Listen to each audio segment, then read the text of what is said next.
She was just bored while stuck in the elevator. So she ended up having an intimate encounter with a stranger inside. Little did she know that after a night of passion, she would learn a terrifying truth from him. This guy wasn't an office worker in the building at all. He was just a security guard on duty at the entrance. His phone was full of secret recordings of Jennifer. Jack had watched her come and go to work every day, and had long harbored lustful thoughts toward Jennifer. To win the heart of his goddess, Jack deliberately shut down the elevator that Friday night, intentionally creating a situation where they'd be trapped, all to create an opportunity to get close to her. Upon hearing this, Jennifer instantly broke down emotionally, and vowed to call the police and have him jailed once they were free. In the ensuing argument, the two began to struggle. In the chaos, Jennifer kicked the key in half. Now there was absolutely no way for them to leave. They were completely trapped inside the sealed metal box.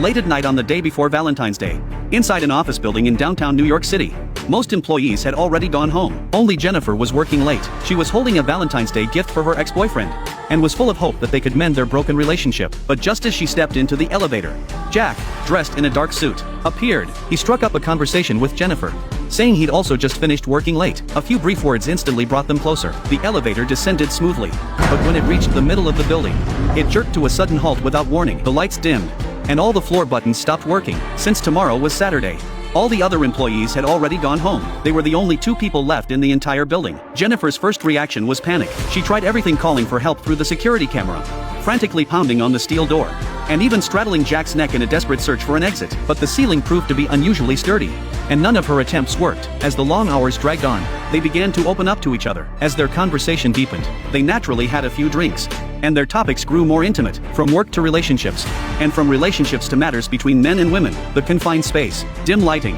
and the influence of alcohol caused the suggestive atmosphere to intensify rapidly. Eventually, they crossed the line, which led to the scene at the beginning of the video. After this experience, Jack thought he'd won her heart, but Jennifer saw it merely as an emotional release. She was still thinking about her ex-boyfriend and told Jack that once they left this place, they'd go back to being strangers. As for last night, they should just treat it as a dream. Jennifer's offhand remark that it was just for fun directly ignited the fuse for the tragedy that followed. Seeing his dream girl act so heartlessly, Jack decided to stop pretending. He admitted he wasn't some corporate employee at all, but a security guard at the office building. He had actually harbored feelings for Jennifer for a long time, but, afraid of rejection due to their vast social disparity, he had hesitated to confess his feelings. As for their current predicament, being trapped, it was an opportunity Jack had deliberately created. Upon learning the truth, Jennifer completely broke down. She declared she would definitely call the police once they got out. Hearing this, Jack flew into a rage and began struggling with her. Once they calmed down, they both knew deep down that their only hope of survival lay in working together. After reaching an agreement, Jack quickly scrambled up the wall. He remembered there was a maintenance hatch at the top.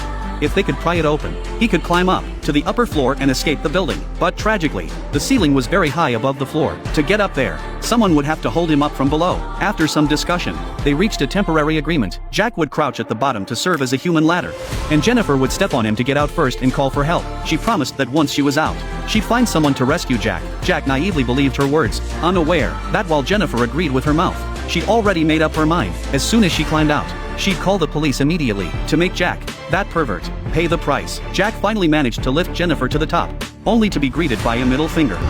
No, no, no, no, no, no, no, no, no. No! Jennifer ignored Jack and turned to climb away, but Jack wasn't about to sit idly by. He twisted his shirt into a rope, hooked it onto the edge of the elevator, and chased after her in the direction she'd gone. Before long, his physical advantage began to show. Before long, Jack caught up to her from behind, and Jennifer paid the price for her earlier actions. In the struggle, both lost their balance and fell heavily back into the elevator from a great height. The massive impact knocked them both unconscious. A long time later, Jennifer was the first to wake up. She tied Jack's hands tightly behind his back and forced him to confess his crimes on her phone. Jennifer recorded the entire incident to preserve the evidence. She was convinced that as long as she could hold out until work began, this video would send Jack to prison. Just as they were locked in a standoff, waiting for help, an unexpected turn of events occurred. Jack's coworker arrived at the building with his girlfriend. They walked into the lobby and found it completely empty. Jack's work uniform was still there, but his phone remained unreachable. At that moment, the man noticed the surveillance feed and immediately realized the elevator had malfunctioned. Jennifer, as if clutching at a lifeline, frantically pounded on the elevator door, screaming for help. The man reassured them not to be afraid. He would return to the security office immediately to fetch a spare key, but in the few minutes he was away from the monitor, Jack managed to break free from the cloth binding his hands. The moment his colleague turned away after prying open the door, Jack knocked her unconscious with a single punch. Uncertain of what had happened, the colleague was just about to climb up to investigate, but Jack suddenly activated the elevator's lifting mechanism. After cleaning up the scene, Jack shoved Jennifer into the trunk of his car, and then deleted the building's surveillance footage. He drove all the way to a dumping ground on the outskirts of town. Jack had originally planned to douse her in gasoline and burn her alive. But he didn't know that Jennifer had actually woken up long ago. She had been waiting for an opportunity to turn the tables on Jack. Jennifer immediately took the wheel to flee, but just a few dozen meters into the drive, she slammed on the brakes, her gaze turning resolute. She knew full well that even if she called the police, Jack would surely find a way to take revenge on her. With that in mind, Jennifer shifted into reverse and floored the gas pedal, plowing straight into Jack and killing him.